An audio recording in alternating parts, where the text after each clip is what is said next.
Ever just stare at your bank statement and think, where did all my money go? Uh-huh. Yeah, we've all been there.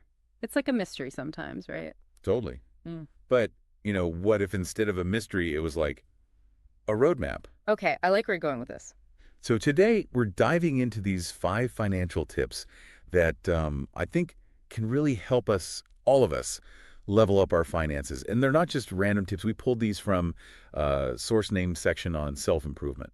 Yeah, and we're going beyond the surface here, We really want to dig into why these tips work because honestly, who couldn't use a little financial boost? Exactly, because everyone's in a different spot financially, right? But these tips, they're like a solid foundation no matter what. Absolutely. Think of Now, it as building blocks. okay, so tip number 1, creating a budget. I'll admit, I used to think budgets were like the opposite of fun, just spreadsheets and restrictions. Yeah, lots of people think that. But it's not about restriction at all, is it? No, not at all. It's about understanding your money, where is it actually going? When you track your spending, you'd be surprised what you find. Those daily coffees, those impulse buys, they add up. Oh, tell me about it. Budgeting helps you see those patterns so then you can choose, right, where you really want your money to go. Makes it more about your values and less about just surviving. Right, it's about making intentional choices. And speaking of intentions, that takes us to tip number 2, setting those financial goals. Yes, goals are huge. And I don't just mean like retirement, although obviously that's a big one, but even smaller goals. Meh. Exactly, like that vacation you've been dreaming of, or finally upgrading your phone, whatever ggets you fired up. It's about having something to work towards, no matter how big or small. Right, it keeps you motivated. And it helps you avoid that, what do you call it, lifestyle creep? Oh, lifestyle creep, yes. As you start earning more, you start spending more, and it's like, whoa, where'd it all go? Exactly. Having those goals, maybe even writing them down, using that SMART goal method, it can really help. So true. Okay, but sometimes you just got to have that new pair of shoes, even if it wasn't in the budget. Ah, those impulse purchases. We've all been there. Ugh, online shopping gets me every time. It's so easy to get caught up, right? But there's actually a reason why that delay tactic is so effective. You mean like waiting a day or two before you buy something? Exactly, because usually those impulse buys, they're driven by emotions like excitement or that fear of missing out.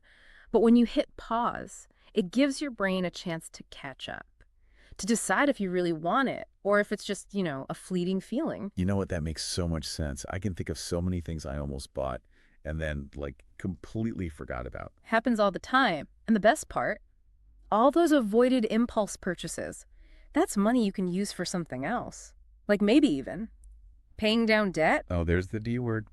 Debt. It's a big one. And I get it. It can be a stressful topic for a lot of people. For sure. But it's like imagine carrying around a heavy backpack all the time. That's what high interest debt can feel like. It's weighing you down. Yeah, that's a good analogy. And the thing about compound interest, right, it can work for you or against you. Mm. So tackling that debt, especially the high interest stuff, is so key. So how do you even begin? Well, there are a couple of approaches. There's the snowball method, where you focus on paying off the smallest debts first.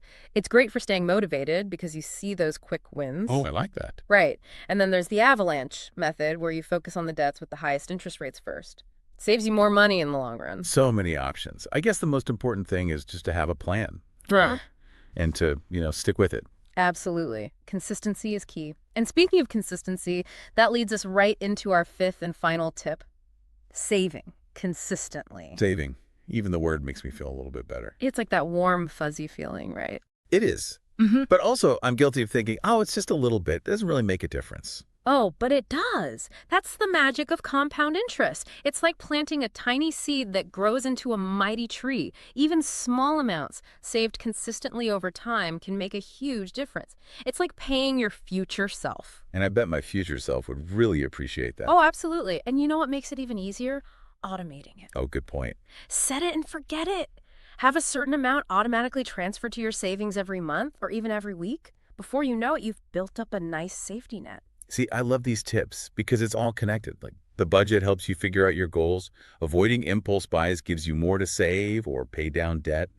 It's all related. Yeah, exactly. It all works together. So if you're listening to this and thinking, okay, that's all great, but where do I even start? Yeah, it can feel overwhelming.